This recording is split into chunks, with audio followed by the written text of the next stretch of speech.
A strange thing happens after a bad day at work.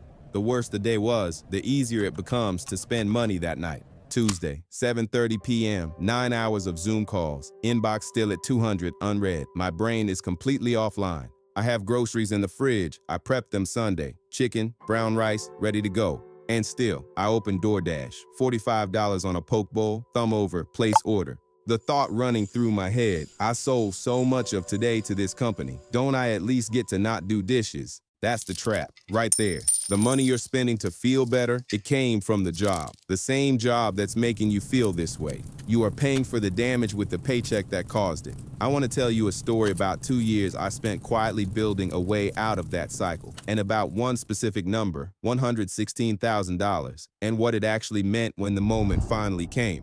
The first time I really felt that trap, it didn't look dramatic at all. It was just another Tuesday. Tuesday, 7:30 p.m. My building is about 25 minutes from the office on a good night. Longer when the metro's delayed, which it usually is. By the time I get through the lobby and into the elevator, I've already decided I'm not cooking. I know it's irrational. The chicken is right there, 15 minutes max. But exhaustion doesn't respond to logic. It responds to the path of least resistance. And that night, DoorDash was the path. What I didn't understand then and do now is that the $45 wasn't buying food. It was buying relief from the particular kind of depletion that work creates. And the work was the thing that had already taken the money in the first place. That's the loop. And the cruel part is that it feels like self-care while it's running. Back then, I didn't have language for that loop. I only knew there was one person at the office who seemed completely untouched by it. At work, I had a colleague I'll call Hart. Monday of payday week. He pulls into the underground garage in a brand new Rivian R1S. I can hear it, or not hear it actually. Those things are almost silent. He steps out in an $800 Arc'teryx jacket. He's relaxed, polished, the kind of person who always seems to be on the right side of a decision. And here's the thing, Hark wasn't irresponsible. That's what made it complicated. He was good at his job, smart, genuinely kind. You'll see that in a minute. He made choices that, one by one, each looked reasonable. A car that fit his income, a neighborhood that matched his level, a wardrobe for the role he was playing. None of those decisions were stupid in isolation. The problem wasn't Hark. The problem was something the whole professional culture quietly reinforces. The idea that a high income is the same as security, that if you're earning well, you're protected. They're not the same thing, and most people don't discover that distinction until something forces it. While Hark was building the lifestyle, I was going home to a $2,100 a month one-bedroom and putting leftover chicken in the microwave. Display counts down, 0.45, low hum. I open Vanguard, transfer $600, buy VOO. No fanfare. The screen just says transaction submitted. The apartment smells like reheated rice. I put another brick in the wall. For a while, that brick-by-brick routine stayed private. Nobody saw it, nobody cared, until one afternoon, someone did notice, and somehow, that made it harder. A few weeks later, Thursday afternoon, project wrap-up. The team decides to hit a new rooftop bar downtown, a place where 2 beers and some truffle fries with tax and tip will run you $75 to $80 easy. I typed in Slack, "Have fun, I'm heading home tonight." A couple bummer emojis. Then the thread moved on to cocktail reviews. I went to wash my Tupperware in the pantry. Hart comes in a minute later for a San Pellegrino, leans against the counter, lowers his voice in that way people do when they're trying to be discreet but aren't quite. "Hey man, is everything okay? If money's tight right now, I can cover your tab tonight. Seriously, don't worry about it." I want to stay in that moment for a second because it's important. Hark meant well. I genuinely believe that. But 2 words, tight and cover, took a decision I had made deliberately, privately, and recast it as a problem that needed rescuing. My grip tightened on the dish sponge. Face went warm. The shame wasn't logical. I knew exactly what was in my Vanguard account. I knew why I was going home. None of that mattered. Shame doesn't wait for the facts. I smiled, said I was just tired, walked out. The steps home felt heavier than they should have. I told myself I was fine. But that night, the shame followed me home. That night, I couldn't sleep. 2 a.m. room dark, phone glow, Nordstrom app, a Canada Goose parka I'd had in my wish list for 2 months. With tax, $1,470. I want to be honest about what was driving this. It wasn't about the coal, it was about the pantry. It was about Hark leaning on that counter with his San Pellegrino and the way his offer made me feel. Like someone who needed charity instead of someone running a plan. I wanted the jacket because I was tired of being invisible. Apple Pay came up. Double click to pay? My thumb was on the button. Then my budgeting app pushed an automated notification, the weekly one I'd set up months earlier. Your financial freedom goal is on track. Keep it up.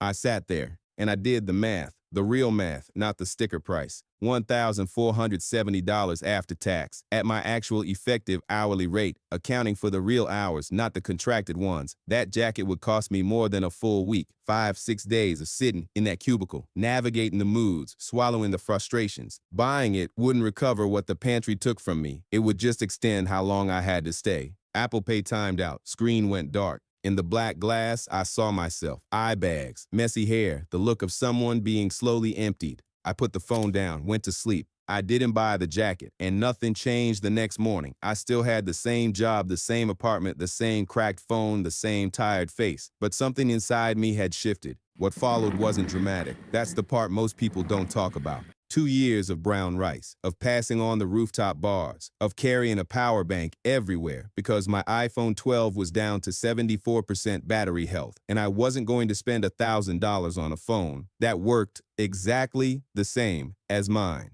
just with a better camera. I watched colleagues upgrade to titanium iPhone 15 Pros one by one. I kept plugging and unplugging my cable. Charlie Munger had a line, "The first $100,000 is a bitch." One afternoon, cubicle, leftover rice, phone plugged in on the desk, I opened Vanguard. The total balance read $100,012.45. I just looked at it for a while. 2 years of not fitting in, of being the one who didn't come out, of every small choice I'd second-guessed. It had turned into a number, not a big one by any standard that gets celebrated, but it was a root system, invisible, underground, going deeper. At the time, I thought that number was just progress. I didn't realize it was about to become protection. Thursday in November, 9 a.m. A mandatory all hands appeared on our calendars with no agenda. People started texting each other immediately. That thing where everyone knows something's wrong, but nobody says it out loud. The VP came on over Zoom. Restructuring. Base salaries for the core department cut by 30%. PIPs, effective immediately.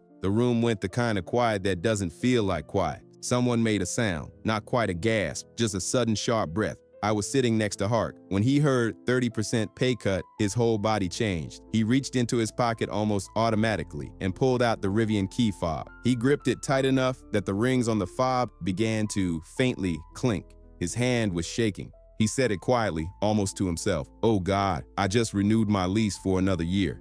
And I felt something I didn't expect sitting there. Not satisfaction, not relief. Something closer to grief. Because I'd watched Hark for 2 years and quietly assigned him a role in my story. The cautionary tale, the contrast, the proof that I was doing the right thing. But sitting there, watching his hand shake, he wasn't a symbol. He was just a person who'd made choices that seemed reasonable at the time. And now a decision made far above him was about to land on him with full force. The difference between us in that moment wasn't intelligence or discipline or values. The difference was that I had options and he didn't. And in that moment, I finally understood exactly what those 2 years had bought me. I turned back to my monitors. People around the room were quietly checking their phones, refreshing LinkedIn, having the conversation with themselves that sounds like, "How fast can I move if I have to?" I unlocked my cracked phone, still plugged into the power bank, and opened Vanguard. I stared at it for a few seconds. And what I was doing, without really thinking about it, was running a very specific calculation.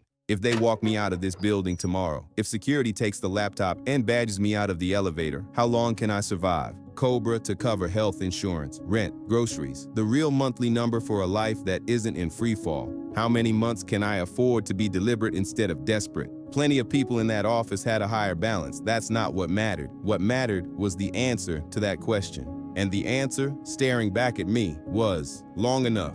The number was $116,420. And sitting in that room, surrounded by people who were scared, I wasn't. I didn't make a scene, didn't storm out, just calmly replied to an email that had nothing to do with any of it. But something had settled, for good. That settled feeling is the entire reason I'm telling you this story. People hear FIRE, financial independence, retire early, and they imagine some distant finish line, not working decades from now. That's not what this is about. This is about that Thursday morning, about having enough of a cushion. I have to say yes to whatever they offer. I can't afford not to. The money isn't the point. The leverage is. And leverage doesn't announce itself. It accumulates in silence, in boring increments, in transfers that nobody sees. If there is one thing I wish I understood earlier, it's this. Most spending problems are not really about spending. They are about recovery. First, ask yourself who you're really paying. This is the hardest one because spending to recover from a hard day genuinely feels like self-care. The $45 delivery order after a brutal Tuesday does help in the moment.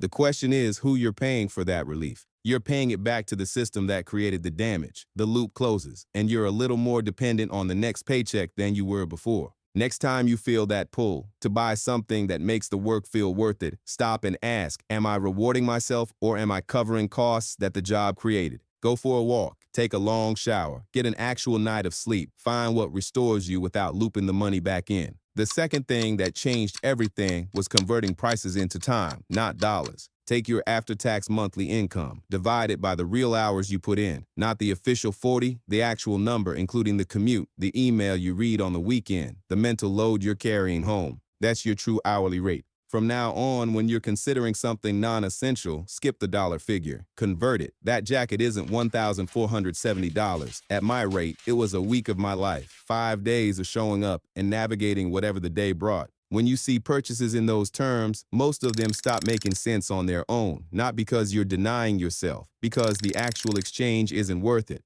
And the last thing nobody warns you about, the silent period will feel wrong. The first couple of years of building this kind of buffer, they're genuinely uncomfortable. That's worth saying plainly, because most of the content about financial discipline skips it. You'll miss things. You'll feel out of step with people around you. You'll have pantry moments, moments where someone's kindness lands wrong, where you feel like you have to justify yourself, where you wonder if what you're doing is discipline or just unnecessary sacrifice. Hold the distinction clear. You're not punishing yourself. You're building something that will matter precisely when things go sideways. Roots don't grow upward, they grow into the dark, and they hold. Which brings us back to that Thursday morning in November and what $116,000 actually bought me. $116,000 didn't buy me a house, didn't buy freedom in any sweeping sense. What it bought was a specific thing, the ability to sit still in a room full of panic and make a clear-headed decision about what to do next. Every bowl of leftover rice, every notification I canceled at 2 a.m., every rooftop bar I didn't go to, none of that was punishment. It was a down payment on being able to choose, not from desperation, but from somewhere steadier than that. The freedom that matters most doesn't show up in what you wear or what you drive. It shows up when the music stops, and you're not the one scrambling for a chair. If this story gave you anything useful, a way of thinking about something differently, or just a sense that the quiet choices are worth making, a like or a subscribe genuinely helps. I'll see you in the next one.